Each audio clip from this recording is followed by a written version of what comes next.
Sortez de la voiture, a hurlé l'officier, son arme au poing. J'étais en état d'arrestation, pour un délit de fuite aggravé. À l'autre bout de la ville, ma sœur et mes parents faisaient la fête. Certains que j'irais en prison pour l'accident qu'elle avait provoqué. J'ai laissé les menottes se refermer, dans un cliquetis, autour de mes poignets. Ils avaient oublié un minuscule détail. Coupez le moteur, et jetez les clés par la fenêtre. Faites-le tout de suite. La voix ne résonnait pas seulement à travers le mégaphone. Elle faisait physiquement vibrer le rétroviseur de ma berline.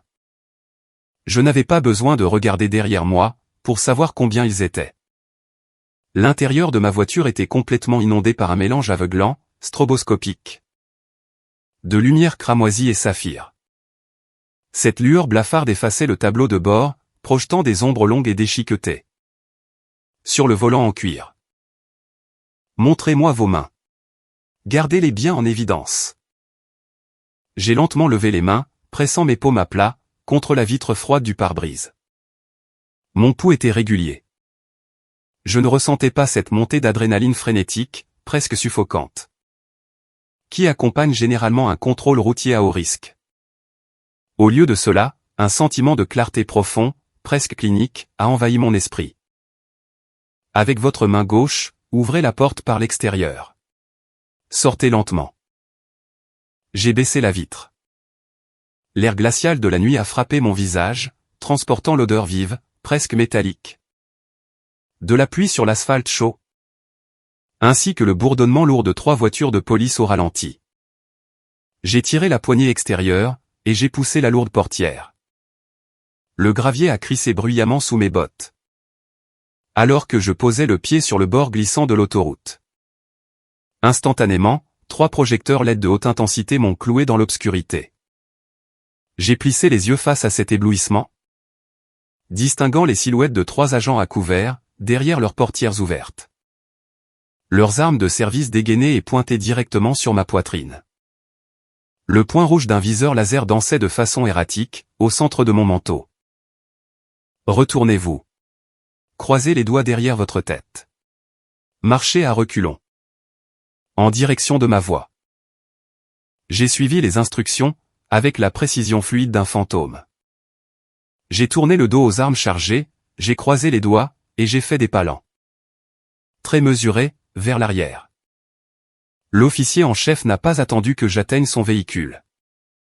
Il a réduit la distance, a saisi mes doigts entrelacés avec une poigne violente et autoritaire, et a plaqué durement ma poitrine, contre le coffre mouillé et glacial de ma propre voiture.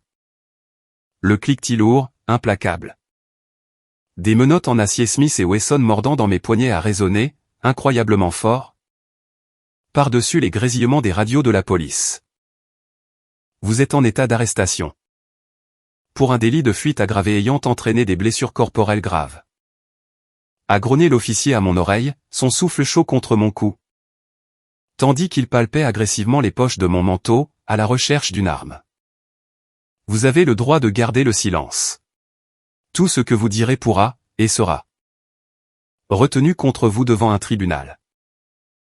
Pendant qu'il récitait les droits Miranda, déclamant la poésie juridique exacte de ma propre destruction, je n'ai pas fermé les yeux. J'ai fixé la pluie qui ruisselait sur les feux arrière de ma voiture. Et j'ai pensé à ma petite sœur, Harper. Harper était l'enfant chéri. Pendant 26 ans, elle avait été une force de la nature, imprudente et destructrice. Et pendant 26 ans, mes parents, Richard et Diane, avaient été son équipe de nettoyage attitrée. Quand Harper a échoué à l'université, ils s'en sont pris au professeur. Quand Harper a détruit sa première voiture, en conduisant ivre à 19 ans.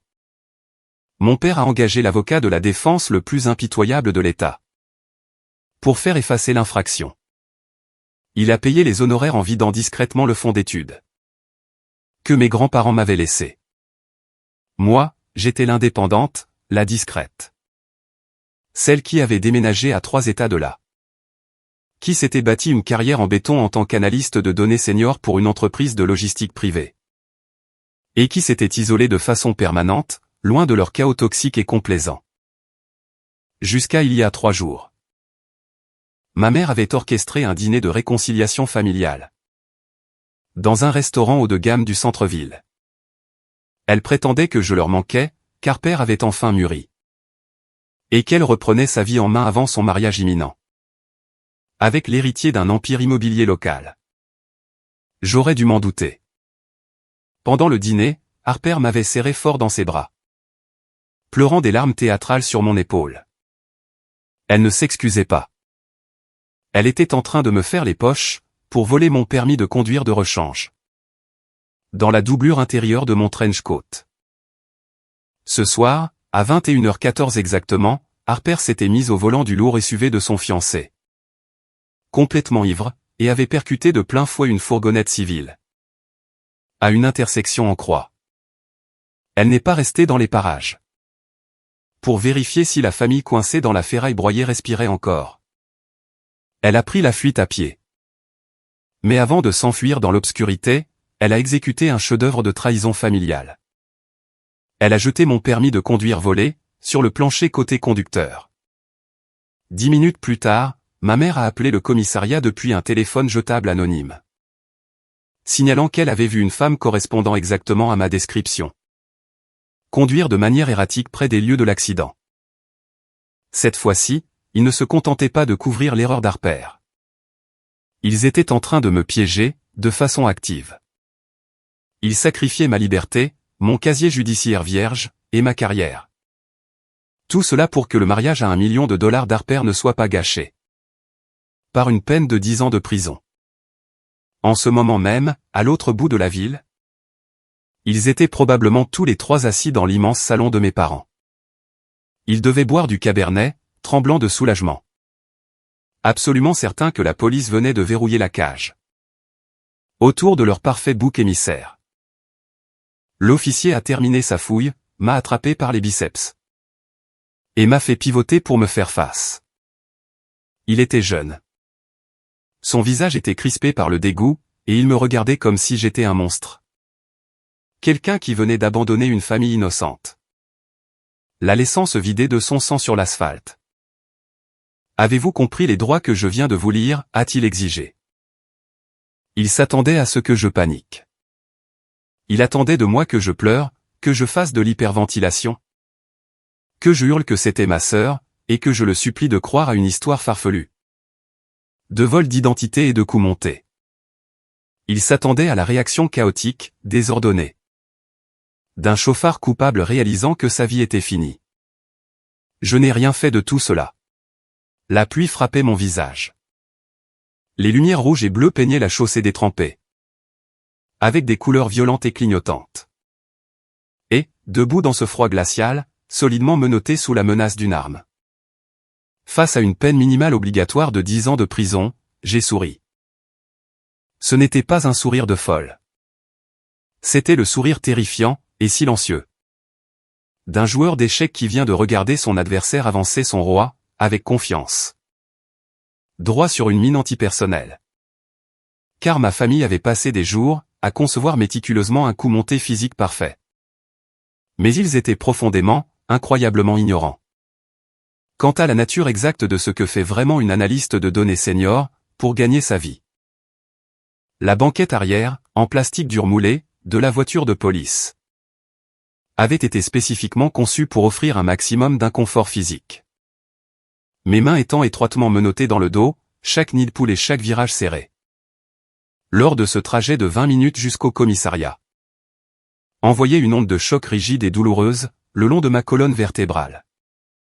Je n'ai pas bougé. Je ne me suis pas plainte des menottes, qui coupaient la circulation au niveau de mes poignets. J'ai fixé l'extérieur à travers la vitre grillagée, regardant les néons flous de la ville se fondre. À travers les gouttes de pluie rayant le verre. D'une manière étrange, presque terrifiante. Mon esprit fonctionnait comme une machine parfaitement calibrée. Le choc initial de la trahison s'était entièrement évaporé. Remplacé par une hyperconcentration froide et chirurgicale. Mes parents et Harper avaient orchestré un coup monté basé sur des preuves physiques. Comptant sur la mécanique brutale du système pénal, pour m'écraser avant même que je puisse parler. Ils supposaient que la police m'arrêterait. Qu'on m'enfermerait dans une cellule de détention pour le week-end, et que d'ici lundi matin. Un avocat commis d'office ferait pression sur moi, pour que j'accepte un accord de plaider coupable. Il s'était fondamentalement trompé de champ de bataille. Il pensait qu'il s'agissait d'un jeu de preuves physiques. Il n'avait pas réalisé que dans le monde moderne, la preuve physique n'est rien d'autre que l'ombre projetée par l'architecture numérique. Et cet architecte, c'était moi. La voiture a violemment freiné, pour s'arrêter dans le parking souterrain du commissariat central. La lourde portière a été arrachée, et l'officier m'a extirpé par le biceps. La transition entre l'air glacial de la nuit, et l'atmosphère suffocante, lourdement climatisée du commissariat, fut brutale. L'air sentait le café rassis, l'eau de javel industrielle pour les sols, ainsi que l'odeur âcre, presque métallique, de l'adrénaline et de la sueur. On m'a fait traverser l'open space chaotique. Les téléphones sonnaient à la volée, les claviers cliquetaient. Et les agents en uniforme criaient par-dessus le vacarme. Aucun d'entre eux ne m'a regardé avec curiosité. Pour eux, je n'étais pas un être humain complexe, avec une histoire. J'étais un numéro de dossier. J'étais le monstre qui avait percuté une fourgonnette familiale, brisé la clavicule d'un civil, et fui la scène de manière lâche, dans l'obscurité. Je pouvais sentir l'hostilité rayonner des bureaux, alors que l'on me faisait parader devant eux. Ils ne m'ont pas placé dans une cellule de détention générale. Le délit de fuite impliquant des blessures corporelles graves. Il s'agissait d'un crime hautement prioritaire. Ils m'ont emmené directement à la division des crimes violents. Et m'ont poussé dans la salle d'interrogatoire B. La pièce était un cas d'école de privation psychologique. C'était une boîte en béton claustrophobe, sans fenêtre, peinte dans une nuance institutionnelle. Et nauséabonde, de blanc cassé.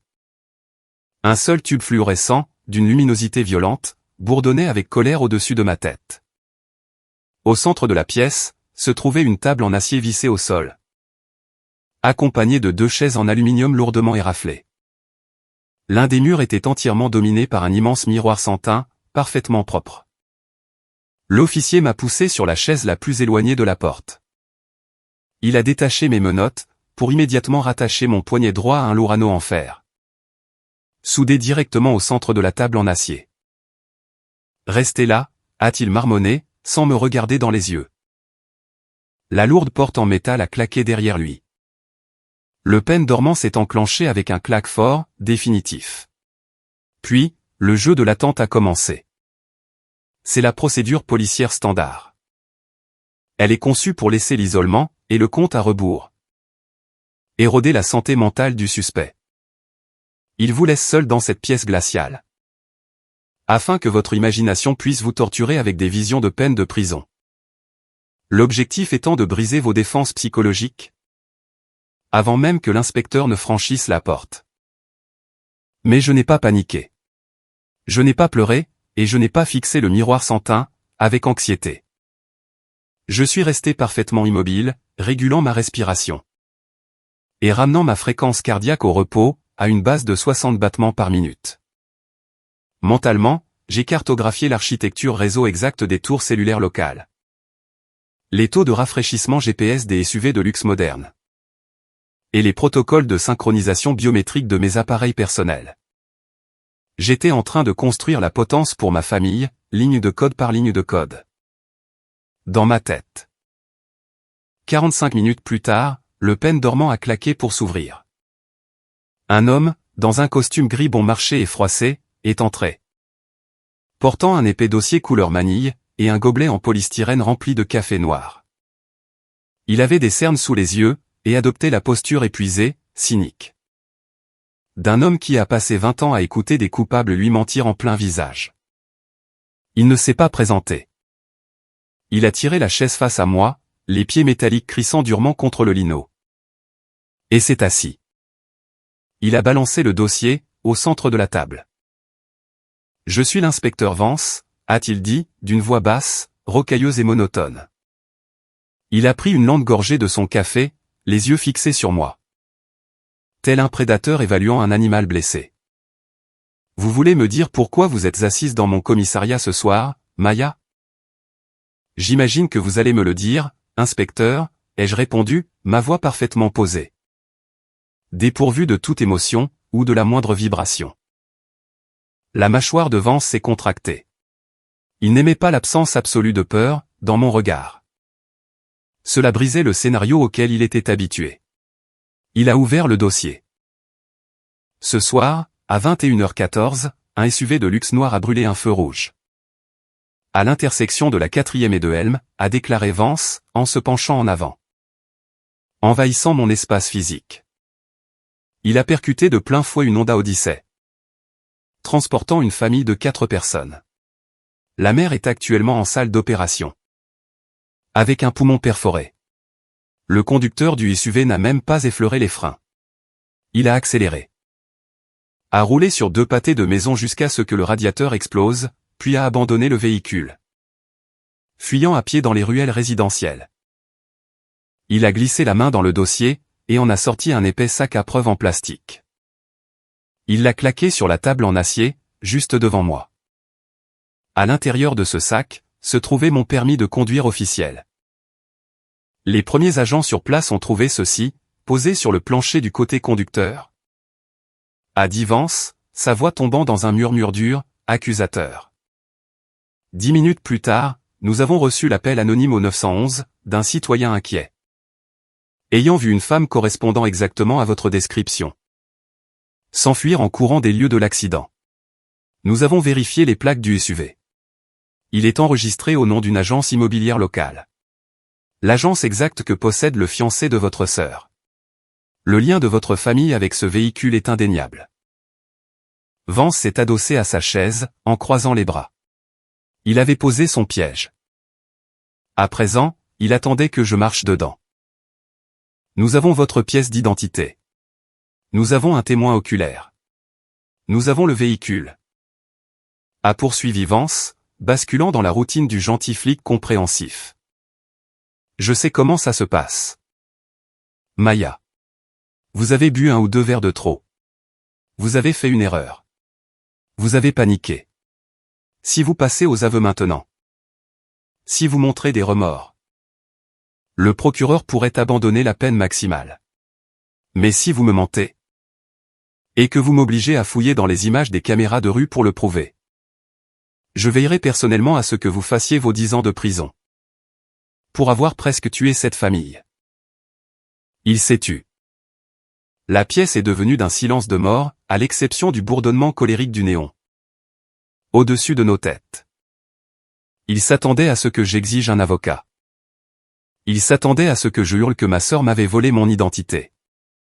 Il s'attendait à une défense désordonnée, chaotique, qu'il pourrait facilement démolir. J'ai regardé le sac à preuve, contenant mon permis de conduire. Ensuite, j'ai lentement levé les yeux, et j'ai verrouillé mon regard dans celui de Vance. Avec un niveau de détachement froid, et clinique, qui l'a fait physiquement tressaillir. C'est un récit magnifiquement construit, inspecteur Vance, ai-je dit doucement. Le silence de la pièce amplifiant chaque syllabe. C'est convaincant. C'est soigné. Mais sur le plan structurel.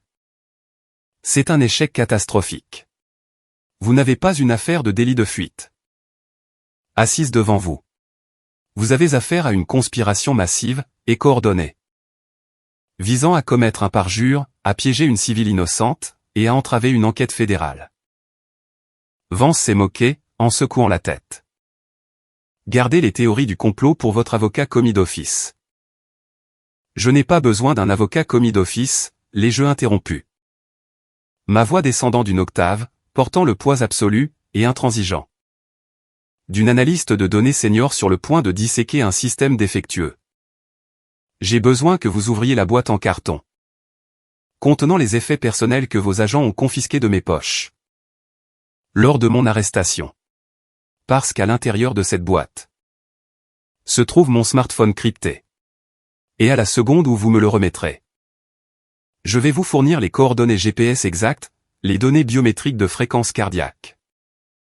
Et la triangulation cellulaire en temps réel. Des 3 criminels qui ont réellement orchestré cet accident. L'inspecteur Vance n'a pas ri. Il n'a pas frappé des mains sur la table. Il s'est contenté de me dévisager, le gobelet de café en polystyrène figé à mi-chemin de sa bouche. La supériorité lourde, et cynique, avec laquelle il était entré dans la pièce, était soudainement suspendu, entièrement paralysé par l'absence absolue de peur dans mon attitude. Au cours de ses 20 ans dans la police, il avait interrogé des meurtriers, des hommes de main de gang, et des cols blancs escrocs. Ils avaient tous un tic, un tressaillement de la mâchoire, un léger tremblement dans la voix. Un besoin désespéré de trop s'expliquer. Je ne lui offrais pas une défense. Je lui offrais une prise de contrôle hostile.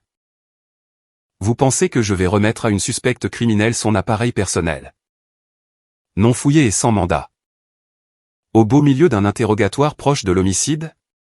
A demandé Vance, sa voix descendant vers un registre dangereux et rocailleux. Il a posé son café. Je pense que vous êtes quelqu'un de pragmatique, inspecteur, ai-je répondu. La lumière fluorescente bourdonnant avec colère au-dessus de nous, jetant des ombres nettes et cliniques sur la table en acier. Et vous avez une mère gravement blessée en soins intensifs, un véhicule civil détruit. Et un procureur qui va exiger une condamnation en béton d'ici le lever du soleil. Vous pouvez soit passer les 6 prochains mois à assigner Apple en justice, à vous battre avec mes avocats pour obtenir les clés de décryptage du cloud, et à prier pour que votre témoin oculaire circonstanciel tienne le coup lors d'un contre-interrogatoire. Soit vous pouvez déverrouiller ma main droite, me donner le bac en plastique qui se trouve dans votre salle des pièces à conviction, et me laisser résoudre votre affaire, dans les 4 prochaines minutes. Vance a regardé le miroir sans teint. Je savais exactement ce qu'il faisait. Il consultait silencieusement l'officier supérieur invisible, qui se tenait dans la salle d'observation sombre, de l'autre côté de la vitre. Le silence s'est prolongé. 10 secondes, puis 20 secondes. La tension, dans cette boîte en béton claustrophobe, était assez épaisse pour s'y étouffer. Finalement, Vance a repoussé sa chaise. Le pied métallique a crissé violemment contre le linoléum. Il n'a pas dit un mot. Il s'est dirigé vers la lourde porte en fer, a frappé 2 fois. Et a attendu que le pêne se désengage. Il est sorti. 2 minutes plus tard, il était de retour. Il portait un bac à preuve transparent, en plastique dur. À l'intérieur se trouvait mon trench coat, mes clés, mon portefeuille. Et mon smartphone professionnel, noir mat. Il a posé le bac sur la table, a tiré une petite clé argentée de sa ceinture. Et a déverrouillé la lourde menotte Smith & Wesson, qui liait mon poignet droit à l'anneau de la table. Je surveille votre écran, a prévenu Vance, en tirant sa chaise si près que nos genoux se touchaient presque. Vous n'ouvrez pas d'application de messagerie. Vous ne passez aucun appel. Si vous faites quoi que ce soit d'autre que ce que vous venez de promettre, vous perdez le téléphone, et je vous inculpe pour la peine maximale. Je n'ai pas tenu compte de sa menace. Je n'ai pas massé mon poignet meurtri. J'ai plongé la main dans le bac, j'ai pris l'appareil froid et lourd. Puis j'ai pressé mon pouce contre le scanner biométrique. L'écran s'est allumé, projetant une lueur bleutée et vive sur les murs blancs et stériles de la salle d'interrogatoire. Votre accident a eu lieu exactement à 21h14, ai-je déclaré. Ma voix adoptant la cadence clinique, et fluide, que j'utilisais lors de la présentation d'évaluation trimestrielle des risques au conseil d'administration. J'ai tapé sur une application cryptée de surveillance de santé, sur mon écran d'accueil. Le corps humain réagit à une collision automobile à grande vitesse, par une montée massive et inévitable de cortisol et d'adrénaline. La fréquence cardiaque grimpe à plus de 140 battements par minute. La tension artérielle monte en flèche. J'ai retourné le téléphone, en le faisant glisser sur la table en acier pour qu'il se retrouve directement sous le nez de Vance. Sur l'écran, s'affichait un graphique linéaire très détaillé, minute par minute, généré par ma montre connectée synchronisée. La même montre connectée, qui était actuellement attachée à mon poignet gauche. Ce soir, à 21h14, inspecteur, ma fréquence cardiaque était stable. Elle était au repos. À 58 battements par minute, ai-je dit d'un ton calme. Ma fréquence respiratoire était de 12 respirations par minute. Et le GPS interne de mon appareil envoyait un signal statique au routeur Wi-Fi privé de mon appartement. Situé exactement à une vingtaine de kilomètres de l'intersection de la 4e et de Helm. J'étais endormi. Sur mon canapé. Vance a fixé le graphique. Il n'a pas scié. C'était un flic chevronné.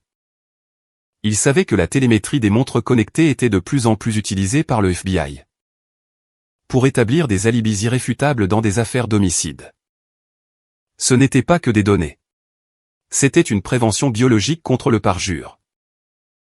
À moins que vous ne suggériez, inspecteur, que j'ai réussi à percuter une fourgonnette à 100 km/h. Tout en restant dans un coma artificiel. Vous détenez actuellement la mauvaise suspecte. Ai-je ajouté, d'un ton impitoyable. Vance a dégluti difficilement. Il a levé les yeux de l'écran, en plissant les paupières. Cela prouve que vous ne conduisiez pas physiquement. Ça n'explique pas comment votre vrai permis de conduire a atterri sur le plancher du véhicule suspect. Non, ai-je convenu, en ramenant le téléphone vers moi. En effet, mais le véhicule lui-même va l'expliquer. Mes doigts ont volé sur le clavier numérique, avec une précision chirurgicale. J'ai contourné mes applications standards, et j'ai ouvert une passerelle d'entreprise sécurisée. Par une authentification à 2 facteurs. Vous avez vérifié les plaques du SUV suspect, ai-je continué, tout en tapant. Vous savez qu'il est enregistré. Au nom d'une agence d'immobilier commercial de la région. Mais ce que vous ignorez, c'est que mon entreprise de logistique privée détient le contrat exclusif de plusieurs millions de dollars, pour gérer la télématique et le gardiennage virtuel de toute leur flotte automobile. La posture de Vance s'est visiblement raidie. La réalisation de ce que je disais, et de ce à quoi j'avais accès, a commencé à l'envahir comme de l'eau glacée. J'ai contourné le pare-feu de sécurité. J'ai accédé aux journaux bruts des serveurs backends de la flotte de l'agence immobilière. Et j'ai filtré la base de données, grâce au numéro de châssis spécifique du SUV accidenté. Un mur massif de code brut, non formaté, a inondé mon écran. Les SUV de luxe modernes ne sont pas que des voitures. Inspecteur. Ce sont des serveurs de données de 3 tonnes, sur roue, ai-je expliqué. En traduisant le code brut en une interface de tableau de bord propre, et lisible. J'ai de nouveau tourné le téléphone vers lui. À exactement 21h13 et 42 secondes. L'ordinateur de bord du véhicule a enregistré un freinage d'urgence catastrophique. 2 secondes plus tard. Le capteur de déploiement de l'airbag frontal s'est déclenché. Mais la télémétrie de la collision ne m'intéresse pas. Ce qui m'intéresse, ce sont les capteurs principaux de l'habitacle. J'ai tapé sur une ligne de code spécifique, surlignée en jaune. Pour empêcher les airbags de se déployer et de tuer des enfants. Les sièges du passager et du conducteur sont équipés de capteurs de poids, hautement calibrés. Ai-je dit, en me penchant au-dessus de la table. Ma voix tombant dans un murmure glacial et absolu. Au moment de l'impact.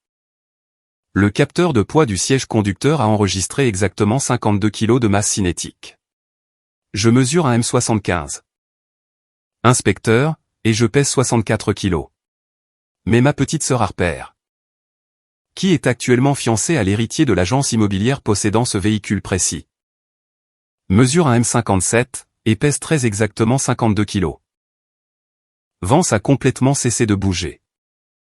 Le gobelet de café en polystyrène, dans sa main, s'est légèrement froissé sous sa poigne qui se resserrait.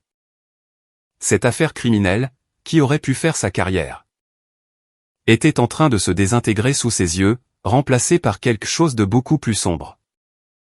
Et de bien plus complexe. Elle a volé ma pièce d'identité il y a 3 jours, lors d'un dîner de famille, ai-je dit, portant le coup de grâce avec une précision impitoyable. Elle a conduit ivre. Elle a écrasé cette famille. Et elle a placé mon permis là-bas. Pour sauver son mariage imminent. Mais placer la carte d'identité ne suffisait pas. Pour garantir que je plongerais à sa place. Il devait vous forcer la main. Il devait s'assurer que vous m'arrêteriez. Avant même que je puisse établir un alibi. J'ai repris le téléphone, une dernière fois. Vous avez mentionné avoir reçu l'appel au 911 d'un citoyen inquiet et anonyme. 10 minutes après l'accident, ai-je dit. Mes doigts volaient sur l'écran, accédant à un ensemble d'architectures de données. Totalement différent. Et si nous découvrions où ce citoyen inquiet était assis, exactement? Lorsqu'il a décidé de ruiner ma vie? L'inspecteur Vance n'a pas dit un mot. Il ne m'a pas interrompu, et n'a pas cherché à attraper son gobelet de café. Il s'est contenté de fixer l'écran illuminé de mon smartphone. Regardant toute son enquête pour délit de fuite, si bien ficelée. Volé en 1000 morceaux de données irréconciliables. En l'espace de 4 minutes, j'avais systématiquement démantelé les preuves physiques. Mais démonter le piège ne suffisait pas. Il me fallait réduire en cendres les personnes qui l'avaient tendu. Donc, vous avez dit avoir reçu un tuyau anonyme, 10 minutes après la collision, ai-je déclaré. Ma voix totalement dépourvue de cette panique, ou de ce désespoir, qui résonnait habituellement contre les murs en béton de cette pièce. J'ai minimisé le serveur logistique, et ouvert une application de télécommunication commerciale. Un témoin oculaire affirmant avoir vu une femme, correspondant exactement à ma description physique, fuir les débris à pied. Je n'ai pas attendu qu'il confirme. Mes pouces ont bougé sur le clavier numérique, contournant l'écran de connexion client standard, pour entrer dans le portail administratif à 2 facteurs d'un grand fournisseur de téléphonie mobile nationale. Au cours des 5 dernières années, mes parents, Richard et Diane, ont refusé de payer leurs propres factures de téléphone, ai-je expliqué. Livrant ce contexte biographique avec le même détachement clinique que pour les journaux de serveurs. Pour éviter les disputes constantes, j'ai migré leur numéro sur mon forfait d'entreprise. Je suis la titulaire principale du compte, l'administratrice de facturation, et la propriétaire légale des appareils qu'ils transportent. L'interface s'est chargée, affichant un tableau de bord en temps réel, très détaillé, de 4 numéros de téléphone actifs. J'ai sélectionné la ligne enregistrée au nom de ma mère, Diane. Conformément au Patriot Act, et à la conformité standard des télécommunications. Tous les comptes d'entreprise enregistrent l'horodatage exact, la durée, et les numéros de réception des appels sortants, directement sur le serveur principal, ai-je dit. J'ai filtré le journal des appels du jour, isolant les données de 21h à 21h30. J'ai retourné le téléphone vers Vance, en le poussant précisément au centre de la table en acier. Regardez la 3e ligne en partant du haut, inspecteur, ai-je ordonné, doucement. Vance s'est penché sur la table, ses yeux se plissant alors qu'il lisait le texte lumineux. Sa mâchoire s'est visiblement contractée, les muscles de son cou se tendant contre son col froissé. À exactement 21h24. Très précisément 10 minutes après le déploiement des airbags frontaux dans le SUV. Le téléphone de ma mère avait initié un appel sortant. Le numéro destinataire était simplement listé comme les services d'urgence, le 911. La durée de l'appel était de 47 secondes. Ce n'était pas un citoyen inquiet anonyme, ai-je dit. Mon ton descendant dans un murmure absolu et glacial. C'était ma mère. Mais ce n'est pas cette donnée précise. Qui va l'envoyer dans un pénitencier fédéral? J'ai tapé sur l'écran une fois de plus, ouvrant un onglet secondaire intitulé Géolocalisation réseau. Une carte satellite haute résolution de la ville s'est matérialisée, parsemée de cercles bleus superposés, représentant la triangulation des tours cellulaires. Quand vous composez le 911, le réseau signale automatiquement la tour cellulaire la plus proche. Afin d'acheminer l'intervention d'urgence, ai-je expliqué, traçant l'écran de verre de mon ongle parfaitement manucuré. La collision a eu lieu à l'intersection de la 4e et de Helm, en plein cœur du quadrillage du centre-ville. Mais l'appareil de ma mère n'a pas borné sur une tour du centre-ville. À 21h24. Il a envoyé un signal à un nœud localisé de basse fréquence, au beau milieu de Hochbrook Estate, une banlieue fermée et exclusive située à près de 20 km des lieux de l'accident. Ma mère ne m'a pas vu fuir les décombres. Inspecteur Vance. Car ma mère était assise dans son propre salon, à boire du cabernet, tout en commettant un délit d'entrave à la justice, et en déposant un faux rapport de police dans le seul but de piéger sa fille aînée. Le silence dans la salle d'interrogatoire n'était plus simplement tendu. Il était lourd, suffocant et absolu, et le bourdonnement du tube fluorescent au-dessus de nous résonnait comme une tronçonneuse. Vance a finalement expiré. Ce fut un long et lent soupir. Il a passé une main lourde sur son visage épuisé. La supériorité cynique entièrement gommée de son attitude. Il ne regardait plus une suspecte. Il regardait l'architecte du dossier de complot le plus inattaquable que son département verrait de toute la décennie. Il a tendu la main vers le lourd anneau de fer sur la table, a ramassé les menottes Smith & Wesson et les a accrochées à sa propre ceinture. Je vais envoyer 3 unités à Oakbrook Estate, tout de suite, a dit Vance, d'une voix basse. Un grondement dangereux. Le flic en lui bouillonnait. Une mère se vidait de son sang en soins intensifs, une famille était détruite. Et les coupables étaient assis dans une communauté fermée, essayant de faire porter le chapeau à leur propre sang. Je vais arracher ces portes de leur gonds, Maya. Et je vais inculper votre sœur pour délit de fuite aggravé. Et je vais inculper vos parents pour complot. Il s'est levé, la chaise en aluminium raclant violemment le sol, et a tendu la main vers la radio sur son épaule. Attendez, ai-je ordonné. Je n'ai pas élevé la voix, mais l'autorité absolue, chirurgicale de mon ton a figé sa main à mi-chemin du micro. Il m'a regardé, les sourcils froncés par la confusion. Vous ne voulez pas seulement une arrestation, inspecteur Vance, ai-je dit, en m'adossant à ma chaise, et en croisant sagement mes mains sur mes genoux. Si vous défoncez leur porte maintenant, Richard invoquera immédiatement son droit à un avocat. Il engagera un avocat de la défense à $500 de l'heure. Ils prétendront que le téléphone a été piraté. Ils affirmeront que le SUV a été volé. Ils feront traîner l'affaire au tribunal pendant 3 ans. Et il y a une probabilité statistique qu'ils réussissent à suffisamment embrouiller un jury pour s'en tirer avec une simple mise à l'épreuve. Le regard de Vance s'est assombri. Alors que suggérez-vous? Maya? J'ai la télématique. J'ai les relevés téléphoniques. C'est suffisant pour un mandat. Vous avez les métadonnées, les jeux corrigés avec douceur. Mais ce que vous voulez vraiment, ce que le procureur veut, c'est une confession complète. Sans la moindre contrainte, et enregistrée sur bande. J'ai repris mon smartphone une dernière fois. Quand Richard et Diane ont acheté cette immense propriété, ils ne savaient pas comment configurer le réseau de sécurité domestique crypté, ai-je dit. Un sourire terrifiant, fin comme une lame de rasoir, a finalement effleuré les coins de ma bouche. J'ai donc installé les caméras intérieures haute définition pour eux. Et ils étaient bien trop arrogants. Et bien trop analphabètes sur le plan technologique, pour me demander de leur transférer les privilèges administratifs principaux. J'ai contourné le portail des télécommunications, et j'ai ouvert une élégante application noire. Le logo d'une société de sécurité domestique haut de gamme a clignoté sur l'écran. Ils pensent que je suis assise dans une cellule de garde à vue, en ce moment même. Ai-je murmuré, la lumière de l'écran illuminant la froide satisfaction dans mes yeux. Ils pensent avoir gagné. Ils pensent que le piège s'est refermé. Ce qui veut dire qu'ils sont actuellement assis dans leur salon. Totalement sans méfiance, en train de discuter de la façon exacte dont ils ont réussi leur coup. J'ai tapé sur le flux vidéo étiqueté salon principal, audio activé. L'écran de mon smartphone a mis en mémoire tampon pendant une fraction de seconde. Avant que le flux vidéo 4K crypté ne prenne vie.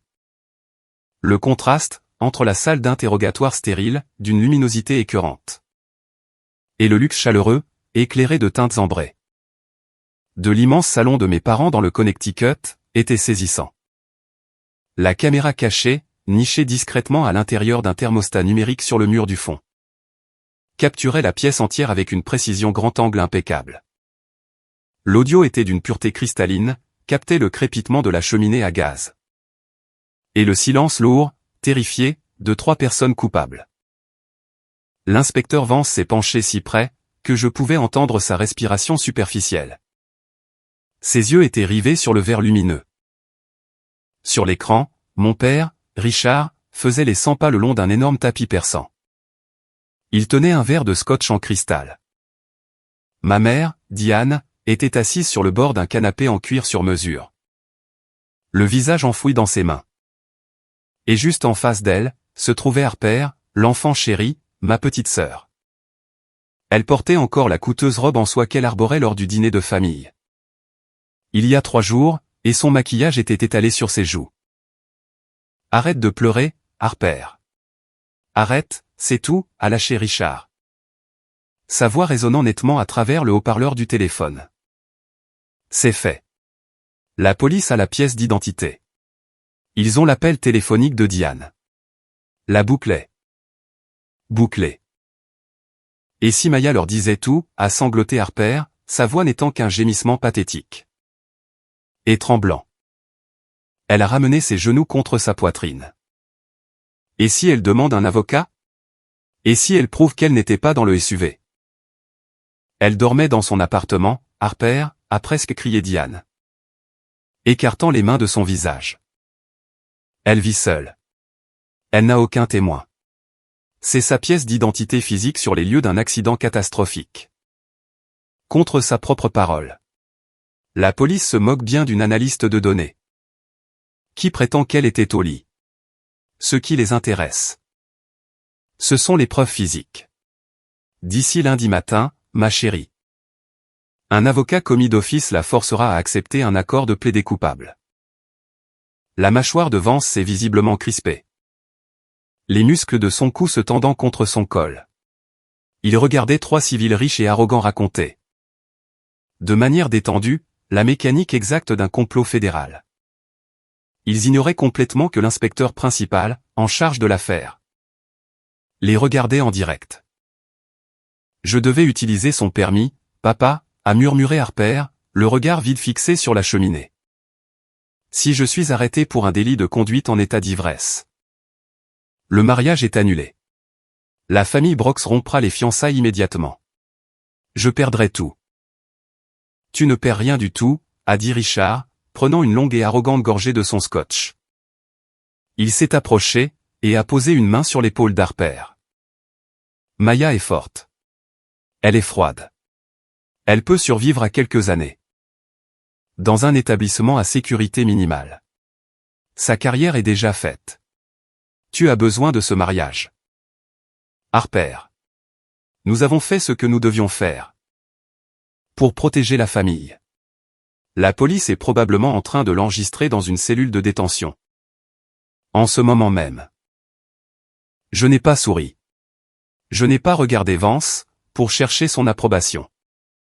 J'ai simplement regardé l'écran, avec le détachement glacial, absolu, d'un bourreau regardant la trappe se libérer. Vance n'a pas dit un seul mot. Il n'en avait pas besoin. Il a lentement tendu la main vers la lourde radio noire, accrochée à son harnais d'épaule. Il l'a décrochée, a appuyé sur le bouton de transmission, et l'a portée à sa bouche. Ses yeux n'ont jamais quitté l'écran de mon téléphone. Centrale, ici l'inspecteur Vance. Priorité absolue, a-t-il grogné.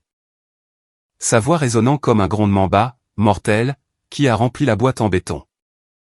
J'ai besoin que 4 unités de patrouille et une équipe d'effraction tactique soient déployées à Oakbrook Estate immédiatement. J'ai une confession audiovisuelle en direct. Sans contrainte, pour un délit de fuite aggravé, complot et entrave à la justice. Les suspects sont confinés dans le salon principal. Approchez avec les sirènes coupées. Ne les laissez pas vous entendre arriver. Bien reçu, inspecteur, a grésillé la radio en retour. Unité en route. Vance a baissé la radio. Il m'a regardé, l'épuisement cynique ayant complètement disparu de son visage. Il était remplacé par un niveau de respect profond, presque terrifiant. Gardez le flux ouvert, a ordonné Vance, doucement. Nous sommes restés assis dans un silence absolu, pendant exactement 14 minutes. Nous avons regardé Richard se servir un autre verre. Nous avons regardé Diane se convaincre elle-même que sacrifier sa fille aînée était un dommage collatéral nécessaire pour maintenir leur statut social. Nous avons regardé Harper s'arrêter de pleurer. pour commencer à faire défiler son tableau Pinterest de mariage. La culpabilité s'évaporant complètement de son esprit sociopathe. Puis, l'éclairage ambiant sur le flux vidéo a soudainement changé. À travers les immenses baies vitrées de leur salon. Des éclairs violents et stroboscopiques, de lumière rouge et bleue, ont commencé à peindre les murs. Les voitures de police avaient coupé leurs sirènes, mais les gyrophares étaient aveuglants. Richard s'est figé. Son verre de scotch s'est arrêté à mi-chemin de sa bouche. Diane s'est levée si vite, qu'elle a renversé une table d'appoint. Harper a laissé tomber son téléphone sur le tapis. Richard, a murmuré Diane, sa voix parfaitement captée par le micro caché. Richard, qu'est-ce que c'est? Que personne ne bouge, a ordonné Richard. Son autorité de salle de conseil d'administration venait instantanément de voler en éclats, se transformant en une panique pure et incontrôlable. Ils n'ont pas eu le temps de bouger. Ils n'ont pas eu le temps d'inventer un mensonge, d'appeler un avocat, ou d'effacer le moindre SMS. La lourde porte d'entrée en acajou sur mesure, de la propriété, ne s'est pas contentée de s'ouvrir. Elle a explosé vers l'intérieur, dans un fracas assourdissant de bois brisé. Mandat de perquisition. Montrez-moi vos mains. 6 agents lourdement armés ont fait irruption dans le cadre du salon. Leur lampe torche et tactique fendant la lueur ambrée. Harper a poussé un cri hystérique, à vous glacer le sang, lorsqu'un agent l'a attrapé par le bras. Il l'a plaqué, face contre le canapé en cuir sur mesure, cliquetant de lourdes menottes en acier autour de ses poignets. Au sol. Tout de suite, a hurlé un agent à l'intention de Richard. Mon père, l'homme qui avait passé 30 ans à contrôler chaque récit, et à payer pour échapper à chaque conséquence, n'a pas discuté. Il est tombé à genoux, les mains tremblant violemment au-dessus de sa tête. Le visage complètement vidé de son sang. Diane sanglotait de manière incontrôlable. Pendant qu'un officier lui lisait ses droits Miranda, les mêmes droits exacts que j'avais écoutés sur l'autoroute glaciale. Moins de 2 heures auparavant. Vance a expiré un long et lourd soupir. Il a tendu le bras à travers la table en acier, a pris la petite clé argentée dans sa poche. Et a déverrouillé la menotte en fer qui liait mon poignet droit. Le métal lourd est tombé, avec un cliquetis. Vous êtes libre de partir, Maya, a dit Vance, doucement, en se levant de la table. Je vais demander à un agent de vous reconduire à votre véhicule. Et je veillerai personnellement à ce que votre dossier d'arrestation soit effacé avant le lever du soleil. J'ai ramassé mon smartphone. Regardant le flux en direct de ma sœur en train d'être traînée hors de la maison, par les cheveux. J'ai glissé le téléphone dans la poche de mon manteau. Merci, inspecteur, ai-je dit. Je suis sorti de la salle d'interrogatoire, laissant la porte grande ouverte derrière moi. 6 mois plus tard, la mère dans la Honda Odyssey s'est complètement rétablie. La police ayant obtenu des aveux parfaits et enregistrés. Les coûteux avocats de la défense de ma famille se sont avérés totalement inutiles. Harper a été condamné à une peine obligatoire de 8 ans dans un pénitencier d'État. Pour délit de fuite aggravé ayant entraîné des blessures corporelles graves. La famille Brox a annulé le mariage le lendemain matin de l'arrestation, prenant publiquement ses distances par rapport au scandale. Mes parents n'ont pas échappé au rayon de l'explosion. Richard et Diane ont tous deux été condamnés pour entrave fédérale à la justice et complot en vue de commettre un parjure pour payer leurs frais de justice catastrophiques. Ils ont été contraints de liquider le domaine d'Oakbrook, leur véhicule de luxe, ainsi que les portefeuilles de retraite de Richard. Ils ont évité la prison, mais ils ont été ruinés de façon permanente. Ils ont été forcés d'emménager dans une petite maison de location, délabrée, dans un état voisin. De là, ils ont essayé de m'appeler depuis un téléphone prépayé jetable. Quelques semaines après le procès. Probablement pour me supplier de leur accorder une aide financière, ou une once de pardon. Je n'ai pas répondu. J'ai simplement ouvert mon portail de télécommunications d'entreprise. J'ai localisé la position géographique exacte du téléphone jetable. Et j'ai mis sur liste noire permanente son numéro IMEI. Sur absolument tous les réseaux cellulaires de la côte est. Pendant ce temps, Mon entreprise de logistique m'a promu au poste de directrice de l'architecture des données. Avec un bureau d'angle, et un salaire qui garantissait que je n'aurais jamais à regarder en arrière. Si vos propres parents, et votre sœur, conspiraient pour vous piéger pour un crime, afin de protéger leur statut social, les auriez-vous prévenus que vous aviez les données pour prouver votre innocence? Ou bien, seriez-vous resté assis dans cette salle d'interrogatoire, à regarder l'équipe du SWAT défoncer leur porte en direct à la caméra, comme je l'ai fait? Eh bien, dites-moi exactement comment vous géreriez cette trahison. Dans les commentaires ci-dessous. Si vous avez aimé cette histoire de justice clinique et absolue, laissez un j'aime. Abonnez-vous à la chaîne, et je vous retrouve dans la prochaine vidéo.